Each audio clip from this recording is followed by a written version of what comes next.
Thank you so much, Governor Edwards. It's great to be with you and Governor Gordon, and it's always nice to see my friend, Governor Steve Bullock.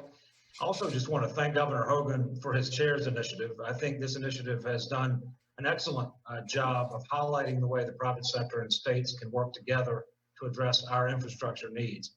I'm proud to be here today representing Macquarie. We're one of the world's largest infrastructure advisors and asset managers. We have over $372 billion currently under management, and over $136 billion of that is invested directly in infrastructure through MIRA, which is our infrastructure and real assets division. And we help finance, build, and operate infrastructure all around the world and provide daily services to over 100 million people. And Governor, as you know, we're proud to operate the Central Louisiana Electric Company, CLECO, among other investments, and we thank you for your support of CLECO and Macquarie through the years. To your question, Governor, I would double down on what Tom said, first of all. I think this idea of states and cities leasing major infrastructure assets and then plowing that money back into new infrastructure is really an idea that has succeeded around the world. And it's tougher here in the United States for a lot of reasons. But I think that states and cities should consider that type of transaction, and also believe that the federal government should be encouraging that type of process. You know, the truth is, as we said on earlier panels, the private sector is already so invested and so engaged in providing infrastructure. But I think the truth is that in the United States, there's also sort of a ceiling, and the private sector isn't as involved as it is around the rest of the world.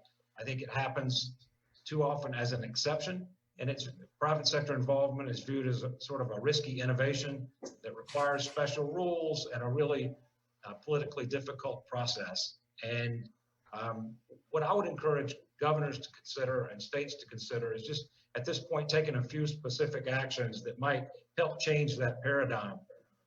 First, I would encourage states to make sure they have a clear understanding of their assets and what those assets might be worth on the open market. Might even consider getting your major cities to go through that type of exercise, because I think publicizing that information in and of itself would prompt some interesting, creative, and potentially lucrative proposals to states and cities. Second, I would urge you to consider setting up some new procurement structures. There are great examples of P3 offices like the one that Virginia had, offices of innovation, creative infrastructure partnerships all across the country and also in foreign countries. And I think these structures can become a very important locus of expertise in your state as you consider more innovative techniques for delivering infrastructure. Third, I would say on any big complex infrastructure project, as you are now in Louisiana, make it a point, perhaps even a requirement, as some Canadian provinces do, to consider a public-private partnership as an option for delivering that infrastructure. I think the competition that comes from that decision alone would pay huge benefits. And so across the board, I think there are huge opportunities.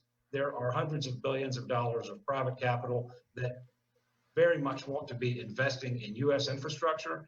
And we just need to stay focused on how to remove some of those procedural and procurement barriers that keep it from happening in a manner that it does around the world. Thank you, David.